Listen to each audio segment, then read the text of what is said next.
Officiating principal national college for women Machhiwara. अज मैं तुहाडे सामने सुखजीत की कहानी बर्फ सुनाउण लगी हाँ। उम्मीद है कि सुखजीत की कहानी बर्फ तुहानूं जरूर पसंद आएगी। उसनूं अपनी गलती का एहसास हो गया सी। जीप का इंजन हटकोरे जहे भरन लगा सी, जिवें एक या दो नौजलां स्टिक हो गई होण। चढ़ाई चढ़न करके ते इंजन के हटकोरियां जिहां करके जीप रुकू रुकू कर रही सी। कोई वाह ना जाती वेख उसने गड्डी किनारे ला इंजन बंद किया ते स्टेयरिंग व्हील ते मुक्की मारदा बुड़बड़ाया सी। What nonsense.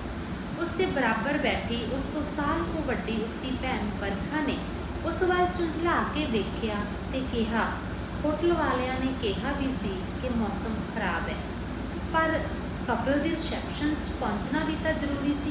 मनीष ने सफाई देन वांगू कहा सी, आखिर होया की है हुण? बरखा ने प्रश्न सूचक नज़रां नाल उनदे वल वेख्या। ठंड नाल डीजल जम रहा है, आखदियां मनीष ने हेठला बुल दंदां थल्ले दबा अखां सकेड़ियां ते सोचण दे अंदाज च सिर मारन लगा। हवा बंद हो गई सी, वातावरण धुंध जही पसर गई सी, जिस तो जापदा सी कि बर्फ पैनी शुरू हो रही सी। हनेरा गाढ़ा हो गया सी, जिसनूं जीप दीयां लाइटां चीरन की कोशिश करदियां सन। मनीष ने डैशबोर्ड चों टार्च कड्ढी, फिर टूल चों पेचकस ते चाबियां फड़ गड्डी चों बाहर आया। बोनट चुक फिल्टरां दी हवा कढ़दा कढ़दा वो सुन्न हो गया। जद वो मुड़ गड्डी च बैठा तां उहदे दंद वज रहे सन ते हत्थ कंब रहे सन। हीटर ला के उस इंजन गर्म किया, पर इन्नी जद्दोजहद मगरों स्टार्ट होया इंजन उदों ही बंद हो गया। जदों उसने गेयर पा के गड्डी तोड़नी चाही सी, उदों तो उहदी जान ही निकल चली सी। पर जरा जिन्नी हिली गड्डी ब्रेक लगे लगाए तो भी पिछे सरकनी शुरू हो गई सी। बरखा ने चीख मारदियां लपक के स्टेयरिंग फड़ लिया, जिहड़ा बरखा वाले पासे नूं घुम गया सी ते गड्डी बरखा वाले पासियों पहाड़ नाल जा लगी ते रुक गई। पहाड़ा उतली बर्फ दी इस स्लिपरी बारे अनजान सी मनीष आखदियां बरखा ने अंदरली लाइट जगाई तां वेख्या कि इस अनहोनी दुर्घटना ने मनीष का रंग पीला भो कर दिता सी। वो पसीना पसीना ते साह सतहीन होया पिया सी। लगभग यही हाल बरखा का सी, पर वड्डी होने करके या मैडिकल की स्टूडेंट करके उसने हौसले नाल मनीष का मोढा थपथपाया। मनीष, ओ मनीष। मनीष ने आपा संभालिया सी।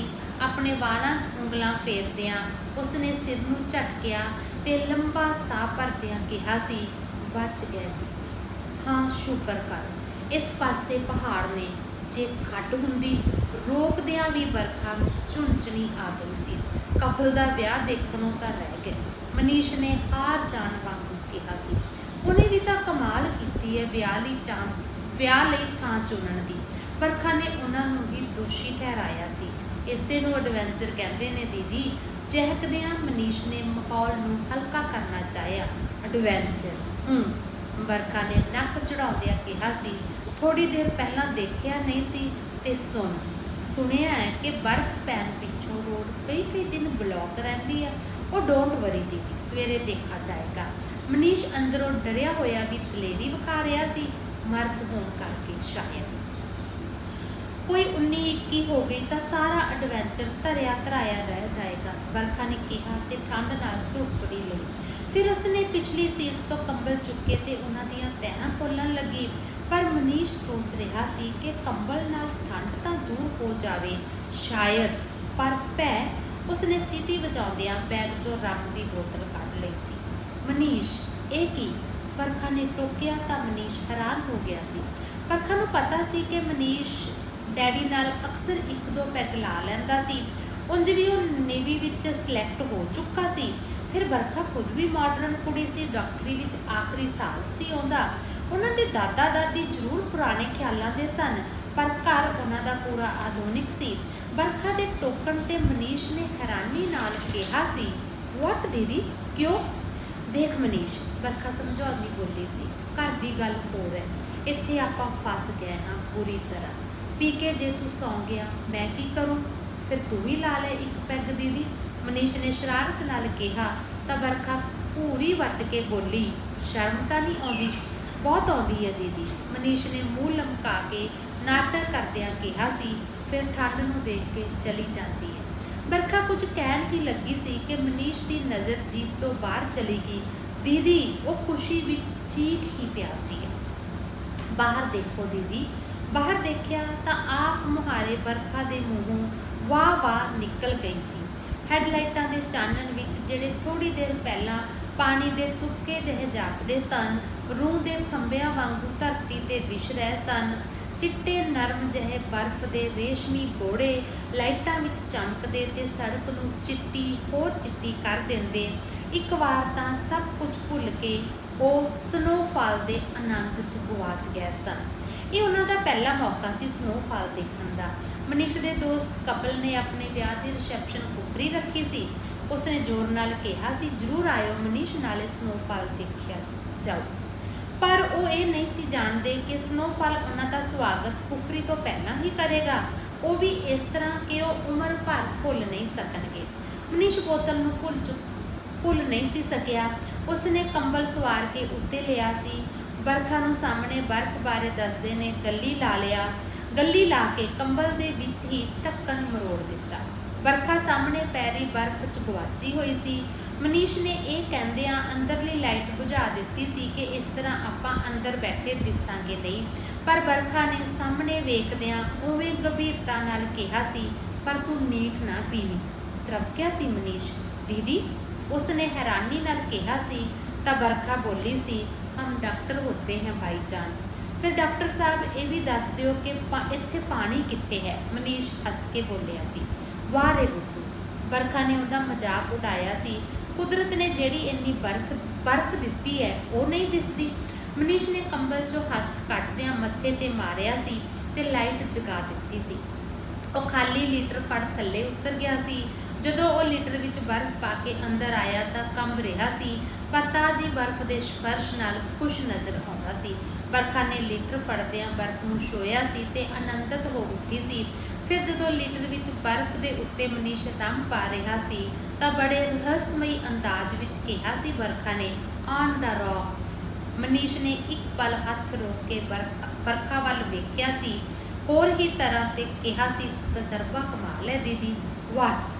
बरखा ने बनौटी गुस्सा दिखाउंदियां पूरी वड्डी सी तां जीभ कढ मोढे चढ़ाउंदियां मनीष ने सॉरी कहा।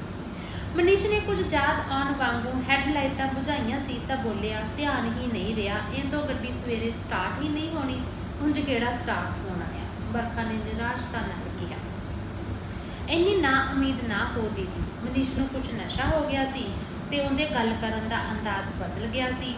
वो दूजी बार जीप चों बाहर जाके लीटर विच बर्फ लिआया सी। उसनूं हुण उन्नी ठंड नहीं सी लगी।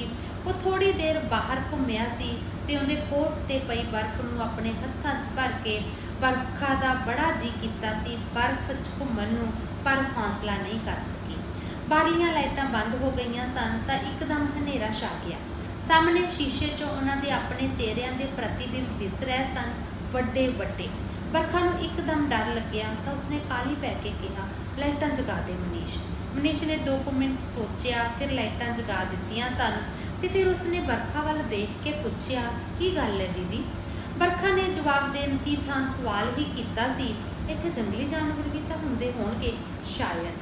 मनीष ने कहा तां वो डरी हुई बोली सी, जे कोई शेर बघियाड़ आ गया तां आपां की करांगे? आपां की करना दीदी, शेर बघियाड़ ही करू जो करना है। आख मनीष उच्ची उच्ची हसिया सी। उहदे हासे ते नशा हावी सी, पर बरखा इस जोक ते भी हस ना सकी। इउं तां रात नहीं लंघनी दीदी। फिर पहलां तूं सौ जा दीदी, मैं जागदा आ। नहीं, मैनूं नींद नहीं आउंदी, फिर मैं सौ जाना आ। नशा होण करके मनीष गल्लां दी लड़ी नहीं सी टुटण दे रिहा। ना बाबा, तू बैठा रह एवें ही, लाइट बुझा दे अंदरली, डर लगदा है। इन्नी ठंड 'च सौ गए तां उठांगे किवें? वाह, इत्थों दे लोग तां मर जाण फिर। सुत्तियां रात छेती लंघू दीदी। कुछ छिन चुप रही सी बरखा, जिवें कुछ हिसाब लाउंदी होवे। फिर बोली सी, तां फिर एक आइडिया। उसने जीप के पिछले हिस्से वाल वेख्या सी। आपां सीटां ला के जीप के फर्श ते रख लईए पिछे, ਉੱਥੇ ਆਪਾਂ ਲੱਤਾਂ ਇਕੱਠੀਆਂ ਕਰਕੇ ਪੈ ਜਾਾਂਗੇ, ਕੰਬਲ ਦੋਵੇਂ ਜੋੜ ਕੇ ਉੱਪਰ ਲੈ ਲਾਂਗੇ। ਦੇਖ ਲਓ, ਮਨੀਸ਼ ਨੇ ਝਿਜਕ ਵਿਖਾਈ ਸੀ। ਵੇਖਣਾ ਕੀ ਹੈ, ਉਂਝ ਤਾਂ ਠੰਡ ਨਾਲ ਮਰ ਜਾਾਂਗੇ। ਫਿਰ ਥੋੜੀ ਦੇਰ ਚੁੱਪ ਛਾਈ ਰਹੀ। ਬਰਖਾ ਮਨੀਸ਼ ਵਾਲੀ ਵੇਖ ਰਹੀ ਸੀ, ਫਿਰ ਬੋਲੀ ਸੀ, ਠੀਕ ਨਹੀਂ? ਠੀਕ ਹੀ ਹੈ, ਐ ਜੋ ਲਾਇਕ ਦੀਦੀ। ਮਨੀਸ਼ ਨੇ ਲਾਪਰਵਾਹੀ ਦਿਖਾਈ ਸੀ। ਦੋਵੇਂ ਉੱਠੇ ਸਨ, ਪਿਛਲਾ ਸਮਾਨ ਠੀਕ ਕਰਕੇ ਸੀਟਾਂ ਟਿਕਾਈਆਂ, ਲਾਈਟਾਂ ਬੁਝਾ ਕੇ ਤੇ ਫਸ ਕੇ ਪੈਂਦਿਆਂ ਦੋਵੇਂ ਕੰਬਲ ਉੱਤੇ ਲੈ ਲਏ ਸਨ। ਦੋਵਾਂ ਨੇ ਇੱਕ ਦੂਜੇ ਵੱਲ ਪਿੱਠ ਕੀਤੀ ਹੋਈ ਸੀ। ਥਾਂ ਬਹੁਤ ਥੋੜਾ ਸੀ। ਉਹ ਸੁੰਗੜੇ ਹੋਏ ਸਨ ਤੇ ਆਪਣੇ ਆਪ ਨੂੰ ਇੱਕ ਦੂਜੇ ਨਾਲ ਲੱਗਣੋਂ ਬਚਾ ਰਹੇ ਸਨ। ਪਰ ਕਿਉਂ? ਬਰਖਾ ਨੇ ਸੋਚਿਆ ਸੀ, ਕਿਉਂ ਅਸੀਂ ਇੱਕ ਦੂਜੇ ਵੱਲ ਪਿੱਠ ਕੀਤੀ? ਅਸੀਂ ਭੈਣ ਭਰਾ ਹਾਂ, ਛੋਟੇ ਹੁੰਦੇ ਇਕੱਠੇ ਸੌਂਦੇ ਰਹੇ ਹਾਂ, ਇੱਕ ਦੂਜੇ ਨੂੰ ਗਲਵੱਕੜੀ ਪਾ ਕੇ। ਪਰ ਹੁਣ ਸ਼ਾਇਦ ਅਸੀਂ ਵੱਡੇ ਹੋ ਗਏ ਹਾਂ। ਕਿੰਨੀ ਠੰਡ ਹੈ, ਬਰਖਾ ਧੁੱਤੜੀ ਜੀ ਲੈ ਕੇ ਬੁੜਬੜਾਈ ਸੀ। ਹਾਂ, ਮਨੀਸ਼ ਨੇ ਹੁੰਗਾਰਾ ਭਰਿਆ ਸੀ ਤੇ ਸੋਚਿਆ ਸੀ ਕਿ ਇੰਨੀ ਠੰਡ 'ਚ ਕੋਈ ਵੀ ਸੁੰਨ ਹੋ ਕੇ ਮਰ ਸਕਦਾ ਹੈ। ਆਪਾਂ ਨੂੰ ਠੰਡ ਬਾਰੇ ਨਹੀਂ ਸੋਚਣਾ ਚਾਹੀਦਾ। ਮਨੀਸ਼ ਨੇ ਬਰਖਾ ਨੂੰ ਸੁਣਾ ਕੇ ਆਪਣੇ ਆਪ ਨੂੰ ਕਿਹਾ, ਹਾਂ, ਸਿਰਫ ਨੀਂਦ ਬਾਰੇ ਹੀ ਸੋਚਣਾ ਚਾਹੀਦਾ। ਬਰਖਾ ਨੇ ਕਿਹਾ ਸੀ ਤੇ ਮੁਸਕਰਾਈ।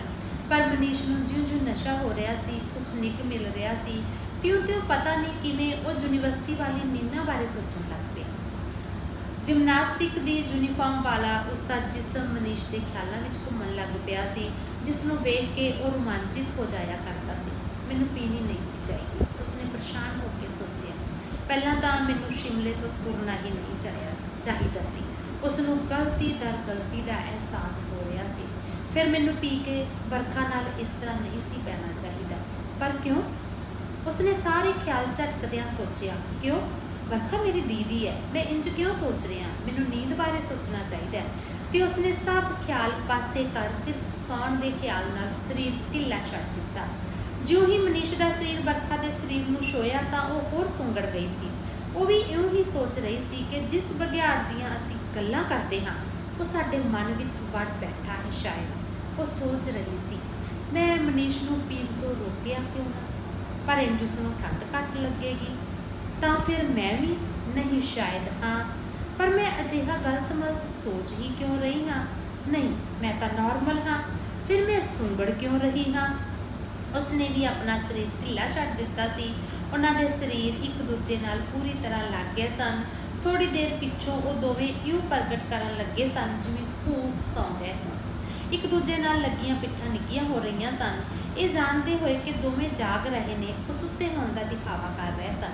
ਥਾਂ ਬਹੁਤ ਘੱਟ ਸੀ ਤੇ ਠੰਡ ਬਹੁਤ ਜ਼ਿਆਦਾ ਸੀ। ਉਹ ਇੱਕ ਦੂਜੇ ਦੇ ਜਿੰਨਾ ਨੇੜੇ ਸਨ, ਨੀਂਦ ਉਹਨਾਂ ਤੋਂ ਉਨੀ ਹੀ ਦੂਰ ਸੀ।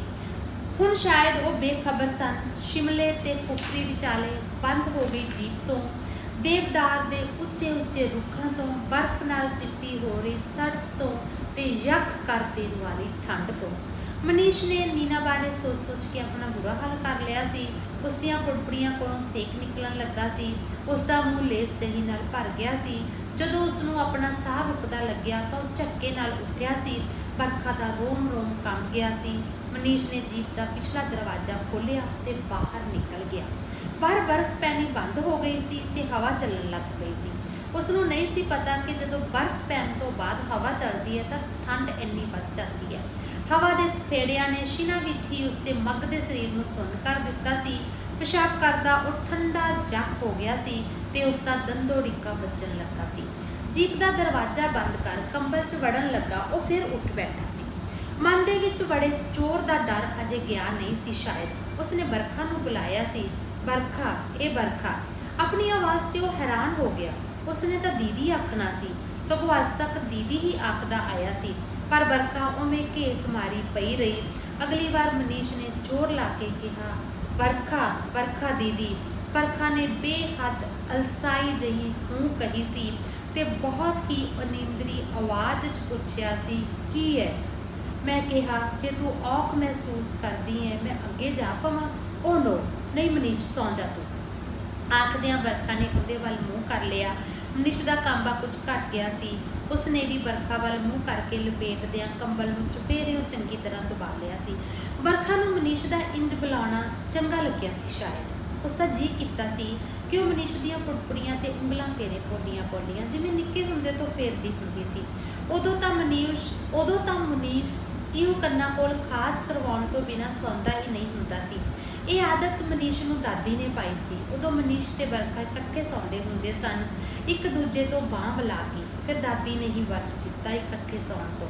ਸਮਝ ਨਹੀਂ ਸੀ ਆਈ ਉਦੋਂ ਬਰਖਾ ਨੂੰ। ਉਦੋਂ ਉਹ ਕੋਲ ਹੀ ਸੀ ਜਦੋਂ ਮੰਮੀ ਨੂੰ ਕਿਹਾ ਸੀ ਦਾਦੀ ਨੇ, ਦੇਖ ਕੁੜੇ ਬਹੂ, ਭਾਈ ਸਿਆਣਿਆਂ ਦੀ ਕਹਾਵਤ ਹੈ, ਜਵਾਨ ਧੀ ਪੁੱਤ ਇੱਕ ਲਟੈਣ ਥੱਲੇ ਪੈਣ ਤਾਂ ਲਟੈਣ ਟੁੱਟ ਜਾਂਦੀ ਹੈ। ਠੀਕ ਹੈ ਵੀ ਜੀ, ਮੰਮੀ ਨੇ ਕਿਹਾ ਸੀ ਤੇ ਨਿੱਕਾ ਜਿਹਾ ਹੱਸ ਪਏ ਸਨ।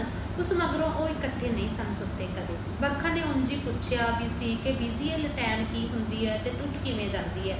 ਉਸ ਨੂੰ ਝਿੜਕ ਕੇ ਚੁੱਪ ਕਰਾ ਦਿੱਤਾ ਗਿਆ। ਪਰ ਅੱਜ ਉਸ ਨੂੰ ਸਮਝ ਆ ਗਈ ਸੀ ਕਿ ਲਟੈਣ ਕੀ ਹੁੰਦੀ ਹੈ ਤੇ ਅੱਜ ਉਹ ਬਹੁਤ ਦੇਰ ਬਾਅਦ ਇਉਂ ਪਏ ਸਨ। ਬਰਖਾ ਦਾ ਜੀ ਮਚਲਦਾ ਸੀ ਕਿ ਉਹ ਮਨੀਸ਼ ਦੇ ਉੱਤੋਂ ਬਾਂਹ ਬੁਲਾ ਲੈ। ਠੰਡ ਬਹੁਤ ਵੱਧ ਗਈ ਹੈ, ਉਹ ਬੁੜਬੜਾਈ ਸੀ। ਹੁਣ ਮਨੀਸ਼ ਘੂਕ ਸੁੱਤੇ ਹੋਣ ਦਾ ਨਾਟਕ ਕਰ ਰਿਹਾ ਸੀ। ਬਰਖਾ ਤੋਂ ਚੁੱਪ ਸਹਿ ਨਹੀਂ ਸੀ ਹੁੰਦੀ। ਮਨੀਸ਼, ਪਹਿਲਾਂ ਹੌਲੀ ਤੇ ਫਿਰ ਥੋੜਾ ਉੱਚੀ ਕਿਹਾ ਸੀ ਉਸਨੇ, ਮਨੀਸ਼। ਮਨੀਸ਼ ਦੇ ਮਨ 'ਚ ਖੁਆਰੇ ਕੀ ਸੀ, ਉਹ ਬੋਲਿਆ ਨਹੀਂ ਸੀ। ਬਰਖਾ ਦਾ ਮਨ ਕਾਲਾ ਪਿਆ। ਫਿਰ ਉਸ ਨੂੰ ਗੁੱਸਾ ਆਉਣ ਲੱਗਾ, ਪਤਾ ਨਹੀਂ ਕਿਹੋ ਜਿਹਾ। ਆਪ ਪੀ ਲਈ ਤੇ ਸੌਂ ਗਿਆ। ਉਸਨੇ ਝਟਕੇ ਨਾਲ ਪਿਛਲਾ ਦਰਵਾਜ਼ਾ ਖੋਲ੍ਹਿਆ। ਝਟਕੇ ਨਾਲ ਉੱਠ ਬੈਠਾ ਮਨੀਸ਼। ਮਨੀਸ਼ ਨੇ ਬਾਹਰ ਨਿਕਲ ਰਹੀ ਬਰਖਾ ਦਾ ਹੱਥ ਫੜ ਲਿਆ। ਛੱਡ ਮੈਨੂੰ, ਮੈਂ ਬਾਹਰ ਜਾਣਾ। ਬਰਖਾ ਦੀ ਆਵਾਜ਼ ਗੁੱਸੇ ਵਾਲੀ ਵੀ ਸੀ ਤੇ ਰੋਣ ਲੱਗੀ ਜਿਹੀ ਵੀ।